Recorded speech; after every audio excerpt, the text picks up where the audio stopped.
રાજકારણ એટલે સંભાવનાઓનો ખેલ, પણ ક્યારેક આ ખેલ છે તે પોતાના ઘરના આંગણે જ રમાતો હોય તેવું લાગી રહ્યું છે. કારણ કે ગુજરાતના રાજકારણમાં અત્યારે એક મોટો વિસ્ફોટ થયો છે અને આ વિસ્ફોટ થયો છે આમ આદમી પાર્ટીની અંદર.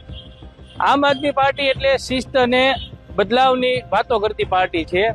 તો તેની અંદર જ આ બધું કેમ ચાલી રહ્યું છે? ગોપાલ ઇટાલિયા અને ઈશુદાન ગઢવી વચ્ચે કોઈ શીત યુદ્ધ ચાલી રહ્યું છે? કારણ કે જે રીતે રાજુ કરપડા છે તેને જે આરોપોની વચ્ચે આપના જે આંતરિક માળખા છે તેને હચમચાવી મૂક્યા છે. રાજુ કરપડાએ શું કહ્યું જુઓ આ વિડીયોમાં. ઈશુદાનના પૂતળા સળગાવવા માટેના ફોન જેને કર્યા હતા એમાંનો એક ફોન રાજુ કરપડાને કર્યો હતો જેથી ઈશુદાન પ્રમુખ બન્યા. તેથી ડીપમાં જેટલું જવું હોય એટલું જઈ શકાશે. ઈશુદાનભાઈ જ્યારે પ્રદેશ પ્રમુખ બન્યા એની પહેલા પૂર્વ પ્રમુખ ગોપાલભાઈ ઇટાલિયા હતા. તમામ કાર્યકર્તાઓ પણ જાણે છે, ગુજરાતની જનતા જાણે છે. ઈશુદાનભાઈ પ્રદેશ પ્રમુખ બન્યા પછી 6 મહિના નિષ્ક્રિય થઈ ગયા. ગોપાલભાઈ પાર્ટી છોડીને દૂર જતા રહ્યા. જે પાર્ટીની વફાદારીની વાતો થઈ રહી છે એ જ પાર્ટીની વાત કરું છું. 6 મહિના દૂર તો જતા રહ્યા. ઘણા એવા કાર્યકર્તાઓ છે કે એને ફોન કરીને કહેવામાં આવ્યું કે ઈશુદાનભાઈના પૂતળા દહન કરો. અને આ વાત ઈશુદાનભાઈ જાહેરમાં નહીં બોલે. ઈશુદાનભાઈ પોતે પણ જાણે છે, ઈશુદાનભાઈ રેકોર્ડિંગ પણ સાંભળેલા છે. તાજેતરમાં જ આમ આદમી પાર્ટીના અલવિદા કહેનાર જે રાજુ કરપડા છે તેણે એક દાવો કર્યો હતો જે સાંભળીને તમે પણ ચોંકી ગયા છો.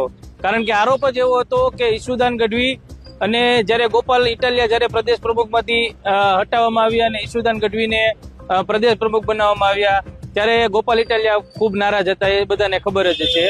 અને ત્યારે જ આ આરોપ મુજબ ગોપાલ ઇટાલિયાએ કાર્યકરોને ઈશુદાન ગઢવીના પૂતળા બાળવા માટેની જે તે સૂચના આપી હતી અને સલાહ પણ આપી હતી. વિચારવા જેવી વાત તો એ છે કે જે નેતાઓ મંચ ઉપર ખભે ખભો મિલાવીને ચાલતા હોય છે તેમની વચ્ચે ખરેખર આટલી બધી કડવાશ હોઈ શકે? કારણ કે આ કરપડાના જે આક્ષેપો છે તેને જો સાચા હોય તો સાબિત કરવા પડે કે સત્તા પરિવર્તન વખતે પાર્ટીમાં જે અંદરોઅંદર જૂથબંધી જે છે તે ચરમસીમાએ હતી.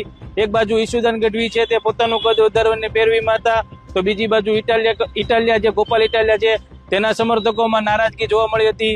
તો આ જ કારણ છે કે ગુજરાતમાં આમ આદમી પાર્ટી છે તે નબળી પડતી દેખાઈ રહી છે. રાજુ કરપડાના જે આક્ષેપો છે તેના બાદ કહી શકાય કે ગોપાલ ઇટાલિયા કે ઈશુદાન ગઢવી બંનેની કોઈ પણ સત્તાવાર રીતે જે છે તે માહિતી સામે આવી નથી. હાલ અત્યારે સોશિયલ મીડિયા ઉપર આ જે વોર છે તે ચાલી રહ્યું છે. ત્યારે આગામી દિવસોમાં આમ આદમી પાર્ટીનું જે વહાણ છે તેમાં મોટું ભંગાણ થવાની શક્યતાઓ છે તે પણ દેખાઈ રહી છે. અને કહી શકાય કે ગુજરાતના રાજકારણમાં કોઈ કોઈનો કાયમી મિત્ર નથી હોતો કે કોઈ કોઈનો કાયમી દુશ્મન નથી હોતું. પણ જે આ પૂતળા બાળવાની જે વાત જો સાચી હોય તો લોકશાહી અને પક્ષની ગરિમાને ગંભીર પ્રશ્ન છે. અને તેના માટે થઈને તમારું શું માનવું છે તે જરૂરથી અમને જણાવજો.